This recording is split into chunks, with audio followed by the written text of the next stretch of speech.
Monsieur le maire, Madame la députée, Monsieur le président de l'association SPS, Mesdames et Messieurs, en vos rangs, grades et qualités, chers collègues, chers amis.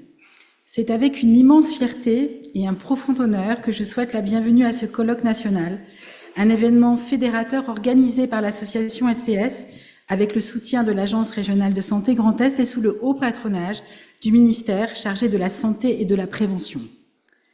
Ce rendez-vous est un temps fort dédié au projet One Health, à la santé des étudiants, à la santé des professionnels de santé et à l'amélioration de la qualité de vie et des conditions de travail.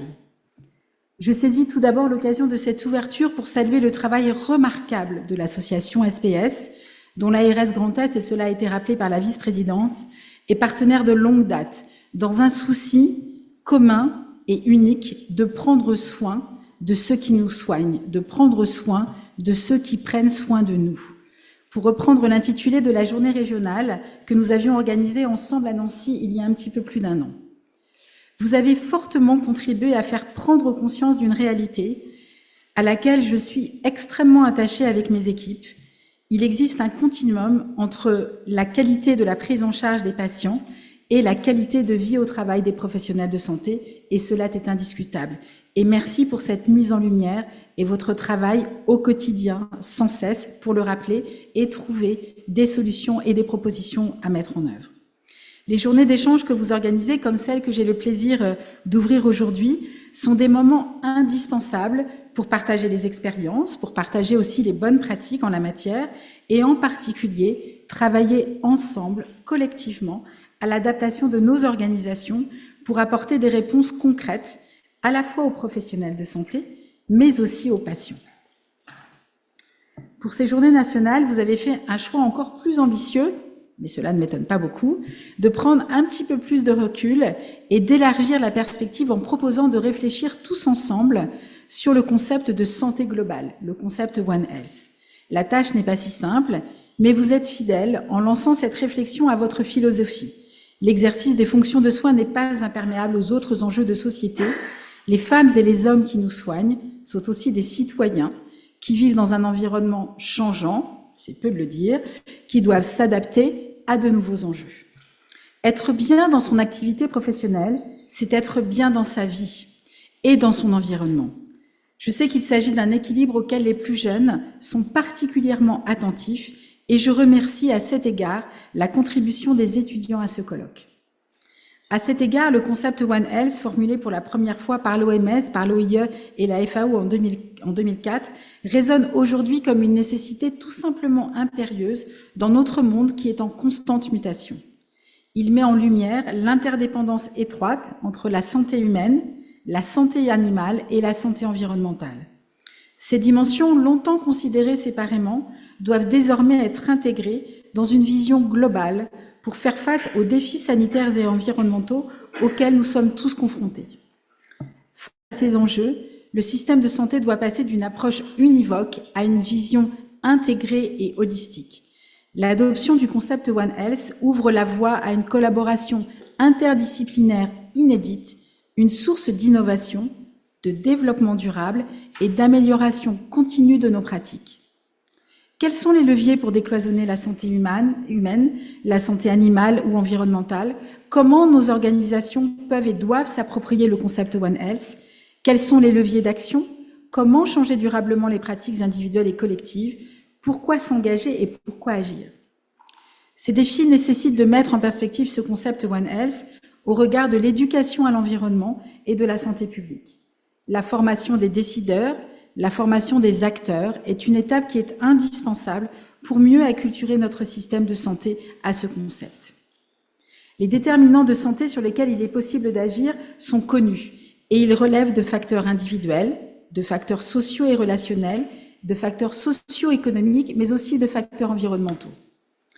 Il est important de souligner que cette notion est présente dans le Plan national santé-environnement, ce qu'on appelle le PNSE, et le PNSE 3 a introduit la notion d'exposome qui correspond à l'ensemble des expositions environnementales au cours de la vie, y compris les facteurs liés au mode de vie dès la période prénatale.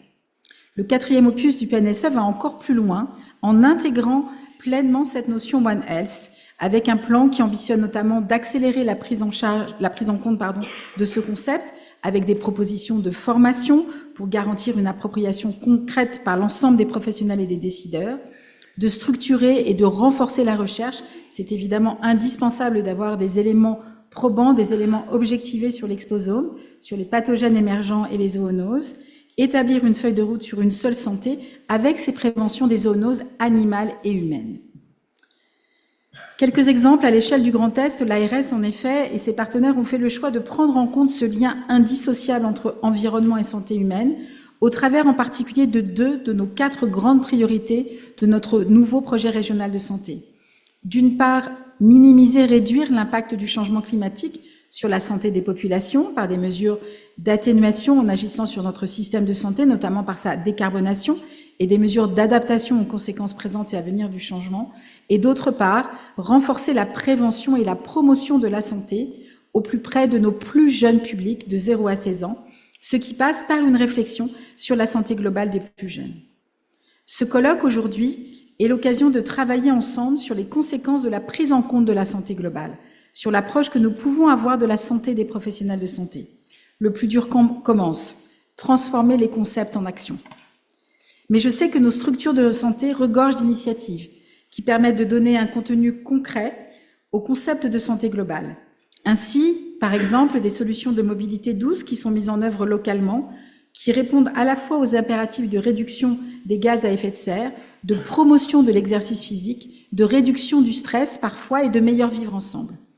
Une illustration parmi d'autres, mais je sais que les nombreux intervenants des différentes tables rondes auront à cœur d'en donner évidemment beaucoup d'autres. Ainsi, ce colloque axé sur une seule santé pour tous vous propose un temps de réflexion et d'échange autour de 4 thématiques majeures. L'éco-environnement et One Health, quelles conséquences de l'approche intégrée sur la santé des professionnels de santé, la qualité de vie au travail, quel impact sur la santé des professionnels de santé, la santé personnelle et être bien, que faut-il faire en prévention, et la santé sociale et les relations interpersonnelles, une importance cruciale qui commence chez les étudiants. Débattons, décloisonnons, créons des outils innovants d'intelligence collective pour promouvoir cette approche One Health. Ce défi ambitieux, il est à notre portée. Il n'est pas simple, je ne promets pas de rêve, il n'est pas simple, mais il nécessite une approche qui soit méthodique, où chaque action, bien que nécessaire et interdépendante, doit être priorisée et menée à bien. Je tiens à remercier très chaleureusement les organisateurs de ce colloque, les intervenants et tout particulièrement la parole étudiante, ainsi que tous les participants, dont l'expertise et l'engagement seront essentiels pour faire avancer cette réflexion collective. Tout en apportant les réponses de terrain à chaque sujet, l'ARS Grand Est s'engage profondément dans un rôle de co-construction avec les professionnels et les étudiants en santé pour saisir, croiser, soutenir et promouvoir les synergies des acteurs et décideurs du territoire au service du projet One Health. Le partenariat avec l'association SPS constitue notamment une illustration de cette action publique. Ce partenariat est indispensable, ce partenariat est précieux et je forme le vœu en effet qu'il soit encore intensifié.